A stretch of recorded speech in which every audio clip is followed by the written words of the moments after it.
PC gaming and the living room. Two things that don't go together all that easily. Steam Big Picture has made couch gaming very simple, and playing controller games has become seamless. But what if you want to use a full keyboard and mouse solution in the living room? Meet the Lapdog.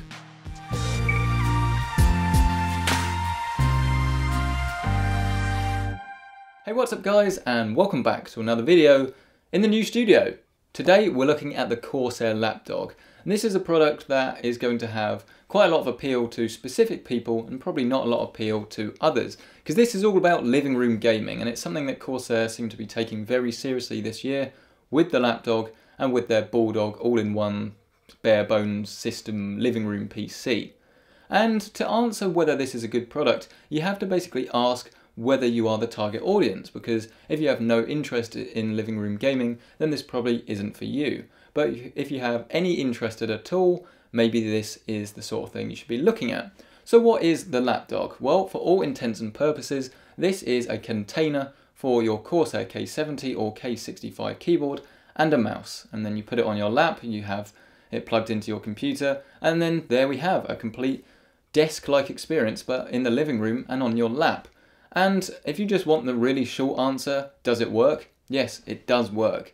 But to fully understand what this thing is all about, you basically have to look at where it all begins, which is assembly. And this is essentially just a frame, and you have to put your Corsair K70 or K65, because it only supports either of those two keyboards. So if you don't have one and don't want to pick one up, this product is not going to be any use to you at all. And you basically put your keyboard in the middle of it, you plug your mouse in, and then you put the top bit on, you attach the magnetic memory foam base, and you're away.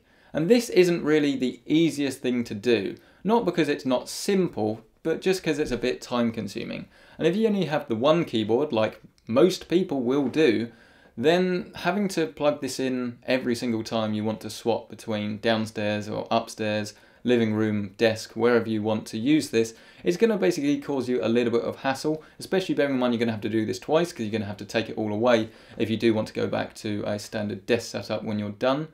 So you've basically got to be pretty dedicated for a living room session if you don't have a dedicated living room PC and want to move your whole setup up upstairs, downstairs, wherever your TV is. But once it is assembled, you quickly realise that this is actually a fairly elegant solution to a very unelegant problem, which is the fact that using a mouse and keyboard, especially wired ones, is messy business. So the fact that all those cables are neatly tucked away in the base of the unit and out of sight and completely out of mind means that actually you can have somewhat more confidence that you've spent your money wisely. And the same goes for the build quality. Yes, this is a very expensive product, no doubt about it, especially when you sort of put it like it's around about over £100 for just a container for a mouse and keyboard. But you can see where the money has gone, because the memory foam is really soft and does a brilliant job of being comfortable. I can't fault how comfortable this thing is to use for a prolonged period of time. I used it for around about an hour and a half per session, and genuinely I was very surprised, because the whole thing is quite heavy once you've got a keyboard and mouse in it, especially a K70. I was quite surprised with how comfortable it was, and I was expecting to have some form of aches and pains, but I didn't really find that I was.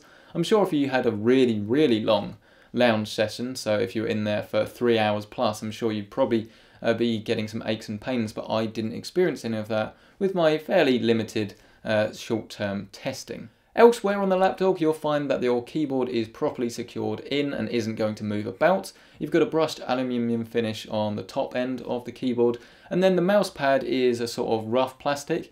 And I don't know how they would have done it, but it would be quite nice if you could sort of have removable sort of rests for the mouse. What's the word I'm looking for? Mouse pads. So if you wanted to go for more of a cloth finish, you could put that on.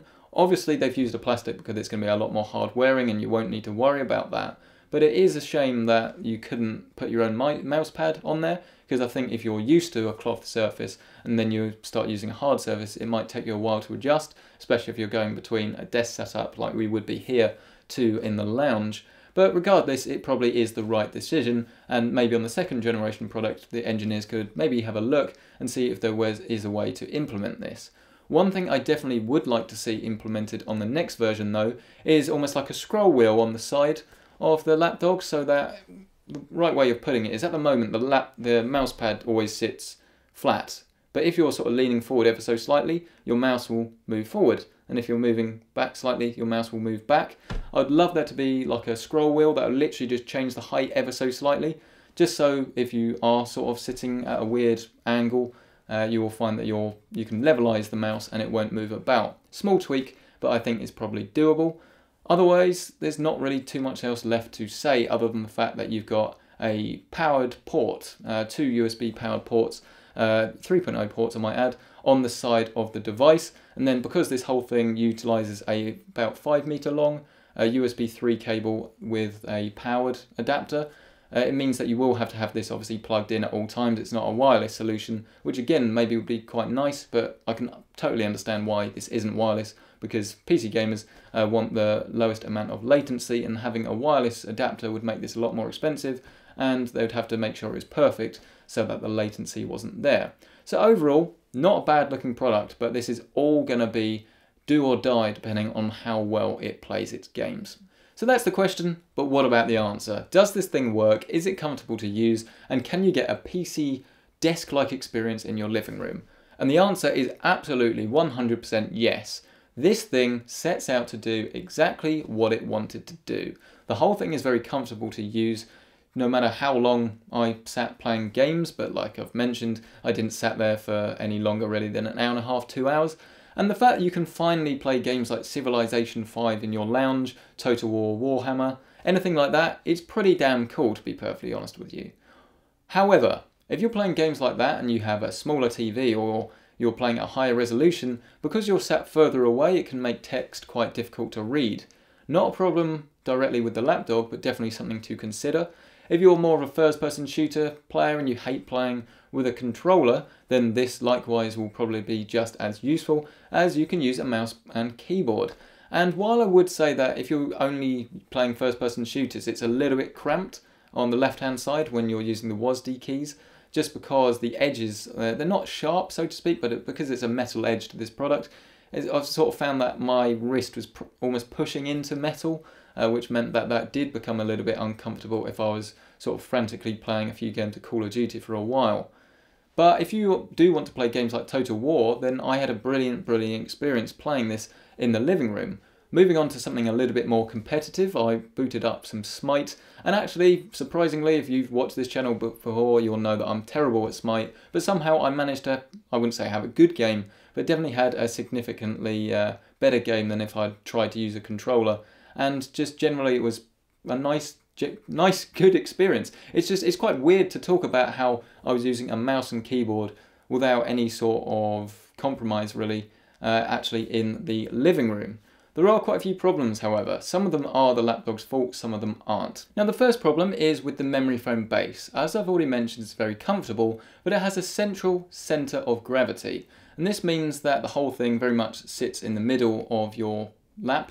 And when you're sitting at the desk, or at least I do anyway, I find that I use my hands offset so that the mouse is more in front of me and then the keyboard is more off to the left.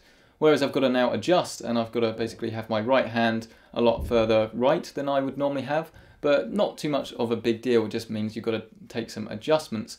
But one of the other big problems with this is the fact that if you do only have one PC and you do only have one keyboard, which I would imagine most people that buy this will do, it means you're going to have to chop and change your peripherals every time you want to swap gaming in the living room and the lounge.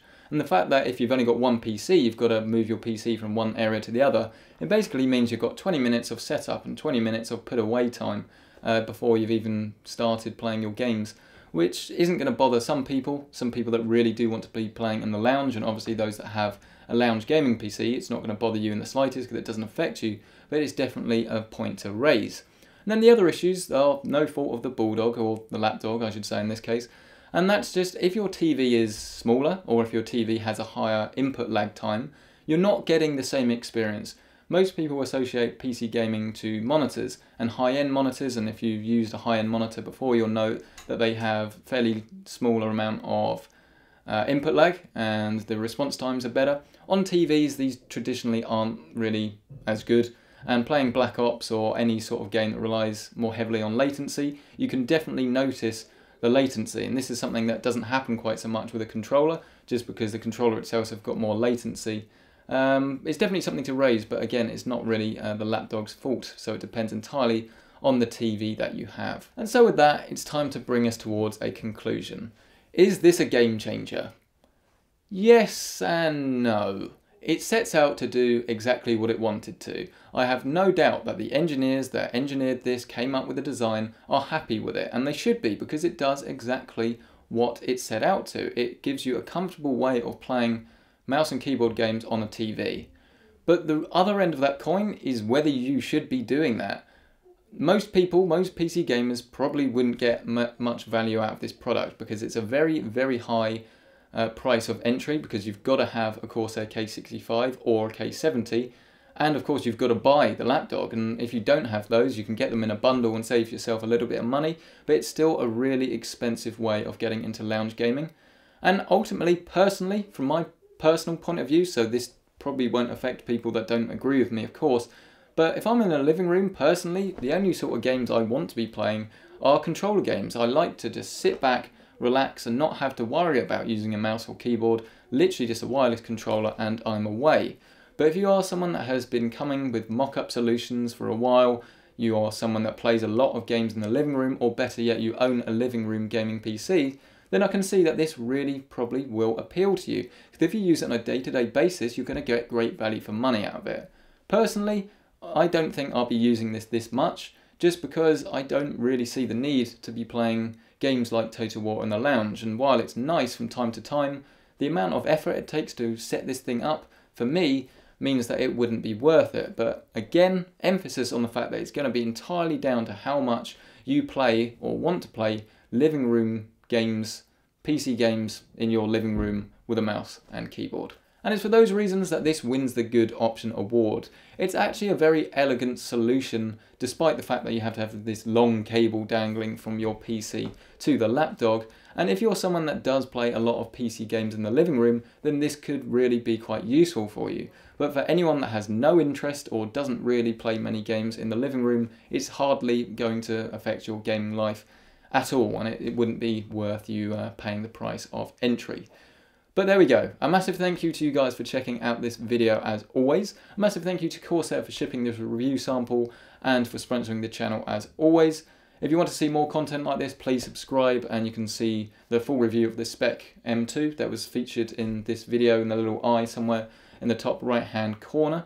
If you do want to see more videos though, like I say, subscribe and you'll get them straight to your inbox. If you have any questions, comment section down below. Hit that like button if you liked it, dislike it if you didn't. And yeah, I'll see you in the next video.